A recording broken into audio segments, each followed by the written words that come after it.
오늘 로마서 8장 7절 8절을 중심으로 자유의지와 노예의지라고 하는 제목으로 하나님 말씀 전하겠습니다. 오늘 우리가 살펴볼 본문의 내용은 신앙고백서 제9장 이제 자유에 관해서 자유의지에 관한 내용들을 우리가 이제 살펴보게 될 것입니다. 8장에서는 유일한 중보자 예수 그리스도에 대한 항목들을 우리가 살펴보았습니다. 이제 9장에 와서는 인간의 자유의지에 관해서 자유의지 그러니까 좀 생소하시죠? 자유의지에 대해서 한 번도 생각을 해보신 적도 없고 들어보신 적도 없을 것입니다. 그런데 이 자유의지를 어떻게 이해하느냐에 따라서 죄에 대한 생각이 달라지게 되고 우리의 구원에 대한 내용들이 달라지게 됩니다. 그래서 이 자유의지에 대한 항목들은 너무나 중요한 내용입니다.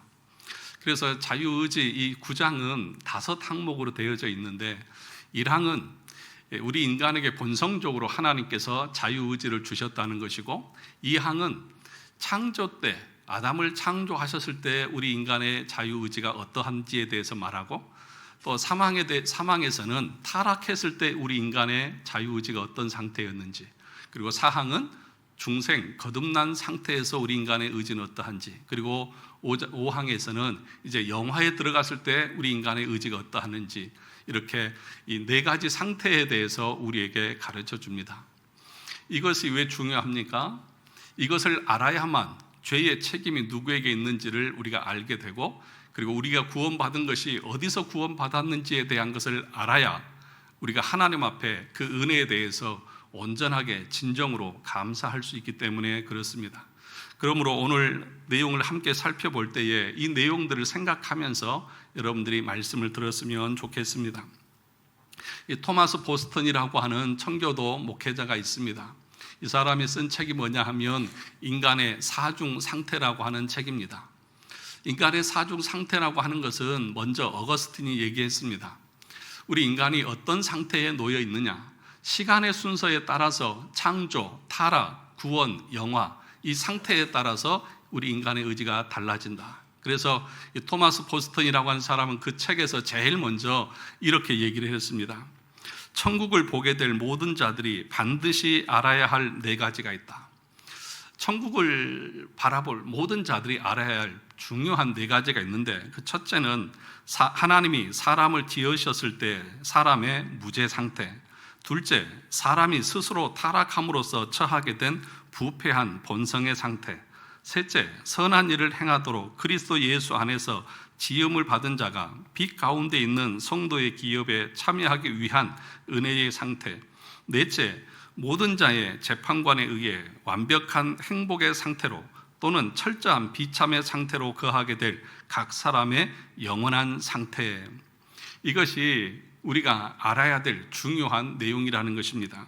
무죄의 상태, 부패의 상태, 은혜의 상태, 영원한 상태, 이 4가지의 상태를 우리가 알아야 된다.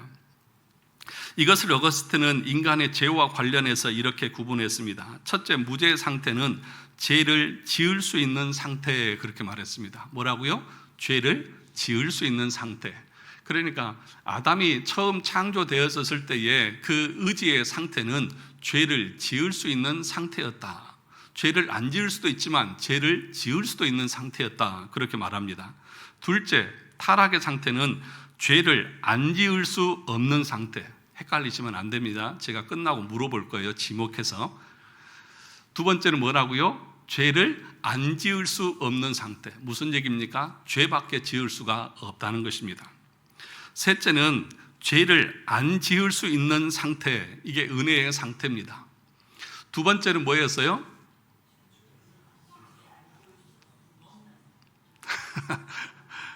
자꾸 헷갈리시는데, 죄를 안 지을 수 없는 상태. 그럼 셋째는요, 죄를 안 지을 수 있는 상태. 두 번째는 없는 상태였고, 세 번째 은혜의 상태는 이제 죄를 안 지을 수 있는 상태가 되었다는 것입니다. 네 번째는 뭐예요? 죄를 지을 수 없는 상태. 이 영화의 상태가 죄를 지을 수가 없는 상태다. 자, 그럼 한번 시험을 보겠습니다. 첫째는 뭐예요? 죄를 지을 수 있는 상태, 두 번째로는요, 죄를 안 지을 수 없는 상태, 그리고 세 번째는요, 죄를 안 지을 수 있는 상태, 네 번째는요, 죄를 지을 수 없는 상태. 이렇게 어거스틴은 인간의 네 가지 상태를 정리를 했습니다.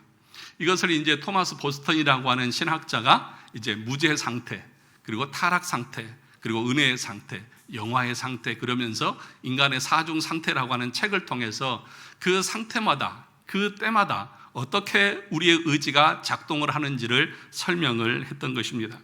그래서 오늘 주보에 나와 있는 뒤에 내용을 함께 보면서 살펴보도록 하겠습니다. 같이 천천히 읽어보도록 하겠습니다. 1항입니다. 시작. 하나님께서는 인간의 의지에 본성적 자유를 주셨는데 이 의지는 선이나 악을 행하도록 강요하거나 또는 본성의 어떤 절대적 필연성에 의해서 결정되지 않게 하셨다. 1항만 우리 같이 보도록 하겠습니다. 거기 보면 하나님께서 인간의 의지에 뭘 주셨어요? 본성적 자유를 주셨다. 그렇게 말합니다. 본성적 자유를 주셨다고 하는 것은 하나님이 우리 인간을 창조하실 때에 로봇처럼 만들지 않았다는 거예요. 로봇은 어떻게 움직입니까? 기술자가 프로그램 해 놓은 대로만 움직이잖아요. 그러니까 하나님께서 우리 인간에게 그냥 로봇처럼 만든 것이 아니라 우리 인간에게 본성적 자유의지를 주셔서 스스로 생각하고 스스로 판단하고 스스로 결정할 수 있는 그런 존재로 하나님이 우리를 창조하셨다는 것입니다. 이것을 가리켜서 본성적 자유, 그렇게 말하고 있는 것입니다. 하나님께서 우리에게 본성적 자유를 주셨습니다. 여러분 모두에게도 다 본성적 자유가 있습니다. 그래서 우리가 무엇을 생각하고 판단하고 결정하는 것은 누구의 강압에 의해서가 아니라 또는 어떤 다른 사람에 의해서가 아니라 내 스스로 판단하고 결정하고 나가는 것이라는 사실을 알아야 합니다. 그래서 두 번째 줄에 보시면 이 의지는 뭐라고 말합니까? 선이나 악을 행하도록 뭐 하지 않는다? 강요당하거나 그렇게 말합니다. 그러니까 하나님께서 우리를 이끌어 가실 때에 우리의 양심에, 우리의 생각에 강제로, 강압적으로 뭘 하지 않으면 안 되도록 압력을 넣어서 어떤 일을 행하게 하는 것이 아니라는 것입니다. 그래서 아담이 선하게 알게 하는 열매를 따먹었을 때에 아담은 그건 먹기 싫었는데 하나님께서 자신의 작정, 자신의 어떤 그 섭리를 성취하기 위해서 아담에게 억지로 그 선악을 알게 하는 나무 열매를 따먹게 하셨을까요? 그렇지 않았다는 거예요. 아담은 자기가 선을 행할 수 있는 능력이 있었어요. 이제 2항에 가면 나오겠지만 본성적으로 그런 선을 행할 수도 있었습니다. 그런데 자기 의지를 가지고 자기 스스로 결정해서 그 악을 행했다는 것을 말하는 것입니다. 창세기 2장 16절 17절에 보면 여호와 하나님이 그에게 명하여 이르시되 동산 각종 나무의 열매는 내가 임으로 먹되 선악을 알게 하는 나무의 열매는 먹지 말라. 내가 먹는 날에는 반드시 죽으리라. 그런데 이런 명령을 듣고도 아담은 어떻게 했습니까? 자기가 판단하고 생각해서 그것을 스스로 먹었던 것입니다. 아담은 어쩔 수 없이 강요당해서 먹은 것이 아닙니다. 그에게는 완전한 자유가 있었습니다. 그러므로 그의 잘못의 책임은 오롯이 아담에게 있는 것입니다. 하나님의 탓이 아니라는 것입니다. 그래서 하나님은 죄의 조성자가 아니다. 우리가 3장에서 이미 다 배웠습니다. 3장에서 다 이미 배웠고 하나님의 작정은 제2 원인을 무너뜨리지 않고 오히려 세우신다. 인간의 자유로운 선택을 통해서 하나님은 자신의 작정과 섭리를 이루어 가신다고 말했습니다. 어떻게 보면 우리 인간의 이성으로는 잘 이해가 안 되죠. 하나님의 작정은 어떻습니까? 반드시 이루어집니다. 그러므로 인간은 반드시 죄를 지어야 되는데 그 죄를 지을 때에 하나님은 아담을 강요에 의해서 강제로 죄를 짓기 싫은데 밀어 넣어서 죄를 짓게 한 것이 아니라 자기 의지의 자유를 따라서 행하도록 하셨다. 그런데 그것이 그 신비롭게도 하나님의 뜻이 이루어진다고 말하는 것입니다. 기독교 강요 2권 3장과 5장에 보면 칼빈은 자유의지에 대해서 이렇게 말했습니다. 인간은 필연적으로 죄를 짓는다. 그러나 강제로 짓는 것이 아니다. 그는 자기 의지의 가장 열렬한 성향을 따라 죄를 짓는다. 그러므로 그 죄는 온전히 그의 것이다. 여러분, 죄를 짓는 우리들의 성향이 어떠하다고요? 가장 열렬한 마음을 가지고 죄를 짓습니다. 여러분들은 조금 기분이 안 좋으신 것 같아요. 나는 그런 사람이 아닌데, 나는 선을 행하려고 노력하는 사람인데. 그런데 성경은 전혀 그렇게 말하고 있지 않습니다. 우리 인간의 의지는 죄를 지을 때에 어쩔 수 없어서 마지못해서 짓는 것이 아니라 자기 의지의 깊은 내면에서 아주 열렬하게 원하는 그 마음을 가지고 죄를 짓는다는 것입니다. 야고보서 1장 13절 14절을 보면 사람이 시험을 받을 때에 내가 하나님께 시험을 받는다 하지 말지니 오직 각 사람이 시험을 받는 것은 자기 욕심에 끌려 미혹됨이니. 여러분, 하나님이 여러분을 시험하십니까? 안 하십니까? 안 하십니다. 여러분을 시험한다고 유혹하시지 않는다고요. 여러분들을 죄에 빠뜨리기 위해서 하나님께서 사단처럼 그렇게 유혹하지 않는다고요. 우리가 죄를 짓고 또 유혹에 넘어지는 것은 무엇 때문에요? 여러분, 본성 안에 있는 그 열렬한 타락한 욕심 때문에 죄를 짓는다는 것입니다. 많은 사람이 죄를 짓고 나서 핑계를 댑니다. 환경이 어쩔 수 없습니다. 마귀가 저를 유혹했습니다. 심지어 하나님이 저를 이렇게 태어나게 하셨지 않습니까? 또 우리 부모님들은 자식들이 잘못 되어지면 뭐라고 말합니까? 누구 잘못 만나서요? 친구 잘못 만나서 그렇대요. 그 친구는 내 아들 만나서 더 잘못될 수도 있잖아요. 왜 그렇게 얘기하시죠? 자기 아들은 선하다는 것이죠. 그리고 늘 우리는 남 탓을 하기를 좋아합니다. 누구 때문에? 환경 때문에. 그래서 환경이 좋지 않은 상황에서 자란 아이들이 때로는 범죄에 연루되었을 때에 저런 환경 때문에 그런 죄를 지었다고 말합니다. 그러면 그런 환경에 있는 모든 사람들은 다 동일한 죄를 지어야 할 것 아니겠습니까? 그런데 그런 어려운 환경 속에서도 훌륭하게 자란 사람들이 얼마나 많이 있습니까? 그러므로 여러분, 환경 탓을 해서도 안 됩니다. 성경은 분명하게 뭐라고 말합니까? 오늘 1항을 다시 한번 보시죠. 이 의지는, 그러니까 본성의 자유의 의지는 악을 행하도록 강요당합니까? 안 당합니까? 당하지 않습니다. 만약에 악을 행하도록 강요를 당해서 그것을 했다고 하면 그 사람에게는 진정한 자유의지가 있는 것이 아니죠. 그리고 그 강요에 의해서 죄를 지었다고 하면 그 죄의 책임을 사람에게 물을 수 있습니까? 없습니까? 없습니다. 그러므로 우리 인간이 범한 그 죄의 책임에 대해서 또 우리가 행한 그 어떤 일에 대해서 우리는 절대로 남의 탓을 할 수가 없는 것입니다. 1항은 이 본성의 자유의지는 타락 이후에도 또는 은혜의 상태에도 전혀 영향을 받지 않습니다. 그것이 사라지지 않습니다. 모든 인간에게는 본성의 자유가 계속해서 존재한다는 사실을 우리가 기억해야 합니다. 사람들은 남 탓을 하기를 원하고 강요에 의해서, 환경에 의해서 어쩔 수 없이 그렇게 행했다고 말하지만 성경은, 하나님은 우리를 시험하지도 않는다. 우리가 죄를 범하는 것은 우리 마음속에 일어나는 욕심, 그 욕망, 그것도 아주 열렬하게, 강렬하게 원하는 그 타락한 본성에서 나오는 것이라고 분명하게 가르치고 있는 것입니다. 뿐만 아니라 더 이어서 보시면 또한 본성의 어떤 절대적 필연성에 의해서 결정되지도 뭐하게 하셨다? 않게 하셨다. 어떤 것에 의해서요? 절대적 필연성.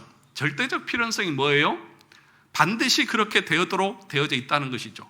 그러니까 우리 인간이 죄를 범하도록 되어져 있는 것이 아니라는 거예요. 태어날 때부터 우리 인간이 본성적으로, 필연적으로 죄를 지어야 되도록 된 것이 아니다라고 하는 것을 말합니다. 만약에 필연적으로 죄를 짓는다고 하면 그 인간에게 죄의 책임을 물을 수 있어요? 없어요? 없어요. 너는 그렇게 되도록 지음을 받았기 때문이야. 그러므로 여러분, 우리가 선택과 유기를 말할 때에 유기된 자들은 하나님이 나를 그렇게 유기되도록 그렇게 창조하셨지 않습니까? 그렇게 말할 수 있어요? 없어요? 없어요. 내가 예수를, 그리스도를 믿지 않는 것은 누구 책임입니까? 내 책임이에요. 그것을 이제 사망에서 우리에게 분명하게 선언을 하는 것입니다. 그러면 자유의지라고 하는 것이 무엇입니까? 우리는 절대적으로 자유롭게 어떤 것들을 결정하게 되어져 있다는 것입니다. 그런데 이 자유의지가 우리에게 필요한 것은 뭐냐 하면 성경을 해석할 때에 이것이 우리에게 유익을 줍니다. 그러면 이 내용을 근거를 가지고 우리가 성경을 해석하게 될 때에 성경에는 때로는 하나님께서 인간의 의지를 강요하고 또는 막으시고 그래서 죄를 지을 수밖에 없는 상태로 만들어 가시는 것처럼 그런 본문들이 있습니다. 예를 들면 출애굽기 7장 3절에 보면 하나님께서 바로의 마음을 어떻게 하셨어요? 완악하게 하셨다. 바로의 마음을 강팍하게 하셨다. 이스라엘 백성들을 보내라고 할 때에 그 바로가 보내지 않잖아요. 그런데 그 말미에 늘 뭐라고 말합니까? 하나님께서 바로의 마음을 완악하게 하셨다. 그러면 하나님께서 바로는 보내주고 싶었는데 바로를 멸망시키려고 하나님께서 강제적으로 그 마음을 그렇게 강요해서 보내지 않도록 그렇게 하셨다는 말씀일까요? 그렇지 않습니다. 그렇게 해석하고 그렇게 오해해서는 안 되는 것입니다. 그럼 어떻게 해석하는 것입니까? 하나님은 인간의 의지에 강압적으로 어떤 일을 하십니까? 안 하십니까? 안 하십니다. 필연적으로 그런 일을 행하도록 그렇게 작정을 하셨습니까? 안 하셨습니까? 안 하셨습니다. 그럼 어떻게 우리가 해석해야 됩니까? 하나님이 타락한 그 본성의 의지대로 내버려 두신 것입니다. 하나님이 그대로 내버려 두시니까, 그래서 은혜를 베풀지 않으면 우리는 전적으로 악에 기울어져서 하나님을 거역하고 대적하는 그런 삶을 살 수밖에 없다는 것입니다. 이 항을 보면 우리 같이 이 항을 같이 읽어볼까요? 시작. 인간은 무죄 상태에서 선한 것과 하나님을 기쁘게 하는 것을 원하고 행할 자유와 능력을 가졌다. 그러나 그는 변할 수 있기 때문에 인간은 그 상태로부터 타락할 가능성이 있었다. 우리가 인간의 사종 상태를 말할 때 첫 번째, 무죄 상태에서 어거스틴이 뭐라고 했습니까? 죄를 지을 수 있는 상태, 없는 상태. 지금 반반으로 나눴어요. 죄를 지을 수 있는 상태, 없는 상태. 네, 죄를 지을 수 있는 상태였다고요. 죄를 지을 수 있는 상태였어요. 그래서 여기 뭐라고 말합니까? 타락할 가능성이 있었다. 그렇게 얘기를 하고 있습니다. 인간의 무죄 상태에서 선한 것과 하나님을 기쁘시게 하는 것을 원하고 행할 자유와 능력을 가졌다라고 하는 것이 중요합니다. 아담이 처음 창조되었을 때에 아담은 중립적인 존재가 아니었습니다. 아담은 지적으로, 의지적으로, 감정적으로 완전한 상태에서 흠이 없는 상태로 완전한 존재로 창조되어져 있다는 것입니다. 그러니까 여러분, 아담이 지적으로 완전했다는 것을 우리가 어떻게 알 수 있습니까? 그는 그 하나님의 말씀을 온전하게 알고 있었습니다. 하나님을 어떻게 해야 기뻐할 수 있는지, 하나님이 자신에게 뭘 원하고 있는지도 다 알고 있었습니다. 그것을 우리가 어떻게 알 수 있었느냐? 하나님이 아담을 창조하실 때에 그 창조한 이후에 짐승이 오면 또는 그 모든 피조물을 보고 아담이 어떻게 했어요? 그의 이름들을 다 지어줬어요. 그걸 딱 보는 순간 그게 뭐다라고 하는 지식을 그는 가지고 있었던 것이죠. 그러므로 그가 하나님을 몰라서 하나님의 말씀을 거역했다? 아니요, 그럴 수 없습니다. 그 아담의 의지에는 마음으로 하나님을 사랑하고 하나님을 말씀에 순종하는, 기뻐할 수 있는 완전한 능력이 그에게는 다 존재했습니다. 그리고 그 마음에는 어떤 것이 있었습니까? 하나님을 사랑하는 그 마음이 충만하게 거하고 있었다. 그래서 여기 말합니다. 인간은 무죄 상태에서 선한 것과 하나님을 기쁘게 하는 것을 원하고 그 다음에 행할 자유와 뭘 가지고 있었어요? 능력을 가지고 있었다. 원하기도 하고 그 원한 것을 행할 수 있는 능력까지 가지고 있었다. 더 이상 뭐가 부족합니까? 그렇지 않습니까? 아담이 타락하기 전에 그는 어떤 상태였어요? 그는 선한 것을, 또 하나님이 원하는 것을 하고자 하는 마음도 있었고 또 하고자 하는 그 마음을 행할 수 있는 능력까지 가지고 있었다는 것입니다. 그러므로 여러분, 아담이 하나님을 거역하고 범죄한 그 책임을 하나님께 돌릴 수 있습니까? 없습니까? 없다라고 말합니다. 이것을 가리켜서 원의다 그렇게 말합니다. 전도서 7장 29절에 보면 이렇게 말합니다. 하나님은 사람을 정직하게 지으셨으나 사람이 많은 꾀들을 낸 것이니라. 하나님은 사람을 어떻게 지으셨다고요? 정직하게 지으셨다. 이 정직하게 지었다고 하는 말은 그냥 도덕적으로 또는 올바르게 착하게 지었다, 그 얘기를 말하는 것이 아닙니다. 정직하게 지었다고 하는 말은 아담을 전혀 결함이 없는 무결점의 인간으로 하나님이 창조하셨다는 것들을 말하는 것입니다. 이렇게 인간의 처음에는 선했습니다. 그런데 딱 한 가지 뭐가 있었어요? 이 항을 다시 보시면, 그러나 그는 뭐 할 수 있었어요? 변할 수 있기 때문에 인간은 그 상태로부터 타락할 가능성이 있었다. 왜 하나님께서 이렇게 창조하셨을까요? 그냥 타락할 가능성이 없이 완전한 존재로 창조해 버리셨으면 얼마나 좋았을까요? 우리 그런 말 하지 않습니까? 아니, 왜 하나님은 선악과를 만들어 놔가지고 인간이 그걸 먹게 하셔가지고 죄를 짓게 하고 그리고 사망을 오게 했습니까? 그러니 하나님 책임 아닙니까? 라고 그렇게 말하잖아요. 그런데 여러분, 우리가 행위 언약을 통해서 보았지만 하나님께서 아담과 행위 언약을 맺으셨습니다. 이 말씀에 순종하면 너에게 뭘 주겠다? 영원한 생명을 주시겠다. 뿐만 아니라 하나님께서는 우리 인간에게 자유의지를 주셔서 우리 인간이 인격적으로 자기 의지를 사용해서 하나님을 선택하고 하나님을 사랑할 수 있는 그런 상태를 하나님은 원하셨습니다. 만약에 아담에게 어떤 것을 선택할 수 있는 자유의지를 다 빼앗아 버렸다고 하면 그것을 어떻게 인격적인 사랑이라고 말할 수 있겠습니까? 그걸 어떻게 인격적인 순종이라고 말할 수 있겠습니까? 요즘에 기술이 발달해가지고 로봇이 많이 유행을 하더라고요. 이제 가정에서도 로봇을 데리고 일을 시킬 때가 있고, 외로운 사람들은 로봇과 연애도 할 수 있다고 말합니다. 예. 그러면 여러분, 로봇과 인격적인 대화를 할 수 있습니까? 로봇은 프로그램 된 대로만 하는 것이죠. 그것을 인격적인 교제라고 말하지 않습니다. 우리 인간에게 이런 선택할 수 있는 그런 그 의지를 다 빼앗아 가버린다고 하면 그것은 우리가 로봇과 다를 것이 없는 것이죠. 그래서 변할 수 있는 상태, 그런데 변할 수 있는 상태라고 해서 중립적인 것이 아니라 온전히 하나님을 알고 지식적으로 또는 의지적으로 하나님을 기쁘시게 할 수 있는 그 능력이 충분하고 감정적으로 하나님을 사랑할 수 있는 상태로 하나님이 창조해 주셨습니다. 그럼에도 불구하고 아담은 어떻게 했습니까? 자기의 의지를 가지고 자발적으로 악을 선택하고 하나님을 대적하는 그런 결정을 내려서 모든 인류를 원죄 아래, 사망 아래 내려앉게 했다는 것이죠. 그러므로 그 책임은 온전하게 누구에게 있다는 것입니까? 아담에게 있다는 것입니다. 마지막 세 번째를 보시면 이렇게 말합니다. 이제 이 세 번째는 뭐예요? 타락 후의 인간의 상태입니다. 두 번째 이 항은 무슨 상태였어요? 무죄의 상태.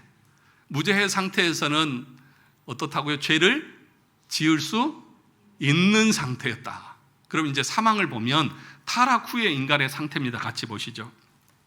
시작. 인간은 죄의 상태로 타락하여 구원을 가져올 만한 그 어떤 영적인 선에 대한 의지의 모든 능력까지도 전적으로 잃어버렸다. 그러므로 본성적 인간은 선을 전적으로 미워하고 죄 중에 죽어 있어서 자신의 힘으로 스스로를 돌이킬 수 없고 또한 회개에 이르도록 준비할 수 없다. 이 타락 후의 상태를 어거스틴은 뭐라고 말했습니까? 뭐라고 말했어요? 죄를 지을 수밖에 없는 상태. 그러니까 우리 인간은 타락 후에는 그가 할 수 있는 것은 뭐예요? 죄밖에 없다는 것입니다. 이것을 가리켜서 전적인 타락 또는 노예 의지의 속박, 그런 식으로 표현을 합니다. 이 전적 타락이라고 하는 말의 의미를 여러분 잘 아셔야 돼요. 전적 타락이라고 하는 말은 그 타락의 깊이, 상태를 말하는 것이 아니라 타락의 범위를 말하는 것입니다. 그러니까 앞에서 우리가 무죄 상태에서 인간은 어떠했습니까? 지식적으로, 의지적으로, 감정적으로 완전했잖아요. 그래서 자신의 의지와 감정과 지식을 가지고 하나님을 온전하게 사랑할 수 있었잖아요.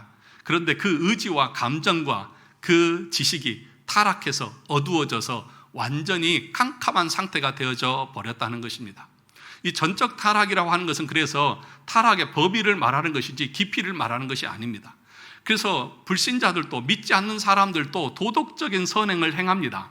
그렇죠? 가정을 돌보기도 하고 자녀를 사랑하기도 하고 어려움에 처해 있는 사람들을 도와주기도 하고 그렇잖아요. 그래서 믿지 않는 사람들도 이 땅을 살아갈 때에 다른 사람을 돕고 선을 행하는 그런 일반적인 것은 다 행합니다. 무엇을 가지고요? 자기의 의지적인 선택, 자유의지를 가지고 행합니다. 여러분, 누가 뭐 안 도와주면 너 벌 받아서 지옥 간다, 아니면 뭐 너 감옥 간다 그래서 도와줍니까? 아니잖아요. 자기 마음을 가지고 그렇게 선한 일을 하잖아요. 그러면 여기서 말하는 것이 뭐냐? 여기 다시 보시면 인간은 죄의 상태로 타락하여 구원을 가져올 만한 그 어떤 영적인 선에 대한 의지의 모든 능력까지도 전적으로 잃어버렸다. 그러니까 도덕적인 선을 못한다는 얘기가 아니라 뭘 못한다는 거예요? 예수 그리스도 앞에 나갈 수 없다는 거예요. 예수 그리스도를 스스로 받아들일 수 없다는 거예요. 주님이 기뻐하시는 일을 스스로 할 수 없다는 것입니다. 그래서 오늘 신앙 고백서에서는 세 마디로 정리를 합니다. 첫째 뭐냐? 영적 선을 향한 능력을 완전하게 상실했다. 두 번째로는 그 선을 전적으로 싫어한다. 여러분, 그래서 타락한 인간은 하나님을 사랑합니까? 사랑하지 않습니까? 사랑하지 않습니다. 예수를 믿으라고 해도 그것에 대해서 팔짱 끼고 듣지 않습니다. 그것을 믿고 싶어도 못 믿는 것이 아니라 자기의 마음의 완악함을 가지고 거부하고 거절하고 끝까지 버티는 것입니다. 그런데 더 무서운 것은 뭐냐? 오늘 내용을 보니까 우리는 죄 가운데 죽어 있다. 그래서 우리가 우리 스스로 하나님을 향해서 나갈 수 있는 존재는 아무도 없다라고 말합니다. 여러분, 로마서 3장 10절과 12절에도 말하지 않습니까? 의인은 없나니 하나도 없으며 깨닫는 자도 없고 하나님을 찾는 자도 없고 다 치우쳐 함께 무익하게 되고 선을 행하는 자는 하나도 없도다. 이것이 어떤 상태입니까? 타락한 인간의 상태라는 것입니다. 여러분, 여기서 아주 중요한 구분을 해야 합니다. 이런 타락한 상태에도 우리 인간이 처음에 가졌던 그 본성적 자유는 있습니까? 없습니까? 있어요. 그런데 이 본성적 자유가 속박을 당해서 노예 의지가 되어져서 이제는 죄의 종이 되어서 죄밖에 짓지 않는다. 선을 행하고 싶어도 할 수가 없는, 아니 선을 행하고자 하는 마음이 전혀 없는 그런 상태가 되어졌다는 것을 말합니다. 오늘 우리가 읽은 로마서 8장 7절도 보시면 육신의 생각은 하나님과 어떻게 됩니까? 원수가 되나니 이는 하나님의 법에 굴복하지 아니할 뿐 아니라 뭐라고 말합니까? 할 수도 없다. 이것이 어떤 상태요? 인간의 타락한 상태입니다. 본성적으로 하나님을 전적으로 미워하고 철저하게 원수가 되어 버렸습니다. 우리에게는 스스로 율법에 굴복할 의지도 없고 능력도 없습니다. 조금 약해진 것이 아니라 완전히 잃어버린 것입니다. 스스로 구원에 이를 능력이 없습니다. 스스로 회개할 수도 없습니다. 회개할 준비도 할 수 없는 상태가 되어졌다. 절망적인 상태입니다. 그것을 뭐라고 말합니까? 사망이다 라고 지금 성경은 말합니다. 여기까지 오면 여러분 마음이 어떠하십니까? 희망이 사라졌어요. 소망이 사라졌어요. 절망밖에 없어요. 탄식할 수밖에 없는 것이 우리 인간의 상태인 것입니다. 그런데 여러분, 그것이 구원의 시작이고 출발이라는 사실을 아셔야 합니다. 그래서 성경은 철저하게 우리 인간이 타락하여서 부패해서 우리 스스로의 능력과 힘으로는 구원에 이를 가능성은 1%도 존재하지 않는다는 사실을 우리에게 깨닫게 하기를 원하십니다. 그것을 깨닫고 철저하게 깨닫고 하나님 앞에 은혜를 구하는 것이 진짜 참된 은혜인 것입니다. 그러므로 이 말씀을 우리가 들으면 우리 인간이 행하는 얄팍하고 그 알량한 우리의 의, 우리의 선, 우리의 도덕 이런 것으로 내가 하나님 앞에 설 수 있을 것이라고 하는 그 교만을 성경은 완전히 깨부숴버리는 것입니다. 사랑하는 성도 여러분, 토마스 보스턴이 그 책에서 처음에 뭐라고 말했다고요? 천국을 바라보는 자는 이 네 가지를 분명하게 알아야 된다. 그래야 우리가 그리스도를 소망하고 기대하고 바라볼 수 있을 것 아니겠습니까? 나에게 소망이 하나도 없다. 나에게는 절망밖에 없다. 내 스스로는 아무것도 이룰 수 없다는 것을 아는 사람만이 자신의 영혼을 구원할 구원자를 바라보고 소망하고 기대하고, 그리고 찾다가 예수 그리스도야말로 우리에게 유일한 구원자입니다 라고 말할 때에 그분 앞에 납작 엎드리고 은혜를 구하는 상태로 우리가 나아갈 수 있을 것 아니냐는 것입니다. 사랑하는 성도 여러분, 알미니안 주의자들은 뭐라고 말합니까? 우리의 의지가 타락했을 때 완전히 상실된 것이 아니라 조금 병든 것입니다. 기능이 조금 약해진 것입니다. 그래서 하나님께서 은혜를 주셔서 우리의 의지를 되살려 주시면, 조금 거들어 주시면 우리 인간의 의지를 가지고 하나님을 믿을 수 있다고 거짓말을 하고 있는 것입니다. 근데 성경은 뭐라고 말합니까? 완전히 죽었다. 죽은 자에게 무슨 의지가 있고 무슨 능력이 있고 무슨 소망이 있습니까? 그래서 알미니안 주의자들은 병들어서 침상에 누워있을 때에 의사가 와가지고 이 약 먹으면 당신 살 수 있습니다. 그러면 우리 인간이 어떻게 합니까? 그리고 입 벌리고 받아 먹잖아요. 내가 받아 먹었으니까 구원을 얻은 것이다 라고 그런 망발을 하고 있는 것입니다. 사랑하는 성도 여러분, 우리 안에는, 우리 스스로는, 우리 능력으로는, 우리 의지로는 하나님 앞에 나갈 수도 없고 하나님을 찾지도 않습니다. 그래서 뭐라고 말합니까? 요한복음에서 뭐라고 말합니까? 하나님께서 요한복음 6장 44절에 나를 보내신 아버지께서 이끌지 아니하시면 아무도 내게 올 수 없으니 오는 그를 내가 마지막 날에 살리리라. 저와 여러분들이 이 자리에 나와 앉아 있는 것은 누가 보내신 거예요? 아버지께서 우리를 보내신 것입니다. 하나님께서 우리에게 은혜를 베푸셔서 그리스도를 알게 하시고 깨닫게 하셨습니다. 우리가 늘 말하고 있는 것처럼 우리의 어두운 지식에 조명하시고 양심에 역사하셔서 예수 그리스도를 깨닫게 하시고 마음으로 그분을 영접하게 하신 것입니다. 예레미야 선지자는 이렇게 묻습니다. 구스인이 피부를 바꿀 수 있느냐? 표범이 반점을 바꿀 수 있느냐? 그것이 가능하다고 하면 너희가 너희 스스로 구원 얻는 것도 가능할 것이다. 예레미야 13장 23절에 보면 구스인이 그의 피부를, 표범이 그의 반점을 변하게 할 수 있느냐? 할 수 있을진데 악에 익숙한 너희도 선을 행할 수 있으리라. 여러분, 할 수 있다는 말이에요? 할 수 없다는 말이에요? 이 말 그대로 보면 할 수 있을진데, 그러니까 구스인, 아프리카 사람들이 그 피부를 스스로 하얗게 백인으로 만들 수 있고 표범이 그 반점을 자기 스스로 바꿀 수 있다고 말하는 것처럼 보입니다. 그런데 이것은 반어법입니다. 할 수 없다. 그것이 가능하다고 하면 너희 스스로도 너희가 선을 행해서 구원을 얻을 수 있을 것이다. 그런데 그것이 불가능한 것처럼 우리가 우리 스스로 하나님을 찾고 하나님이 기뻐하시는 일을 행할 수는 없다. 그러므로 우리에게는 아무런 소망이 없는 절망의 상태다라고 말합니다. 그러므로 사랑하는 성도 여러분, 구원의 열쇠는 우리 인간에게 있지 않습니다. 오직 하나님의 은혜인 것입니다. 병든 것이 아닙니다. 죽은 것입니다. 그러므로 누군가 살려줘야 합니다. 그 살려주시는 분이 누구이십니까? 우리 주 예수 그리스도시고 하나님이십니다.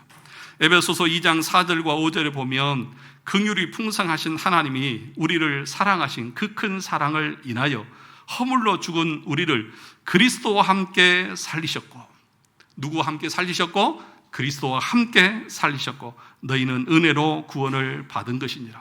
그리스도와 함께 살리셨다고 하는 말은 예수 그리스도께서 우리의 죄책을 지고 십자가에서 죽으시고 인간의 몸을 입고 이 땅에 태어나셔서 하나님이 요구하시는 율법의 요구를 다 이루신 것을 믿을 때에 우리는 죽었고, 예수께서 부활하실 때 우리도 살아서 그리스도 안에서 영원한 생명을 얻게 된다는 것입니다. 사랑하는 성도 여러분, 저와 여러분들이 어떻게 이 자리에 있는지 우리 스스로가 이 말씀을 통해서 돌아볼 수 있기를 원합니다. 우리는 우리 안에, 우리 의지로는 선을 행할 수 있습니까? 없습니까? 없습니다. 그 자유의지 능력을 완전히 상실했습니다. 심지어는 죽어 있다고 말합니다. 그런데도 지금 우리가 예수를 나의 구주로, 하나님을 우리의 아버지로 고백하고 있다고 하는 이 사실은 얼마나 큰 은혜인지, 그것에 대한 감사를 우리가 잊으면 안 된다는 사실을 말하는 것입니다. 이것은 또한 우리가 하나님 앞에서 행하는 그 어떤 것도 우리의 의가 될 수 있다 없다? 없다는 것을 분명하게 가르쳐 줍니다. 하나님의 전적인 은혜입니다. 그러므로 우리의 행위나 공로나 선행을 하나님 앞에서 자랑할 수 있습니까? 없습니까? 없습니다. 자랑할 수 없습니다. 그것을 우리는 다 부셔버려야 됩니다. 하나님, 오직 하나님의 은혜입니다. 내가 행하는 그 모든 것 자체가 하나님의 은혜입니다 라고 말해야 한다는 것입니다. 뿐만 아니라 오늘 본문을 통해서 우리가 기억해야 될 것은 뭐냐 하면 복음 전도의 절박함입니다. 여러분, 그 스스로가 하나님 앞에 나갈 수 없다고 하면 누군가는 우리 주변의 가족과 이웃들에게 복음을 전해줘야 합니다. 우리를 구원하실 분은 오직 예수 그리스도 한 분뿐이라는 사실을 우리가 전해줄 수 있어야 합니다. 로마서 10장 14절에서 말했지 않습니까? 그들이 믿지 아니하는 일을 어찌 부르리요? 듣지 못한 일을 어찌 믿으리요? 전파하는 자가 없이 어찌 들으리요? 라고 말씀하고 있지 않습니까? 사랑하는 성도 여러분, 이 은혜에 대해서 우리가 날마다 감사할 수 있기를 바라고 또 다른 사람들에게 이 복음을 끝까지 증거하는 그런 믿음의 삶을 살아갈 수 있기를 주님의 이름으로 축원합니다.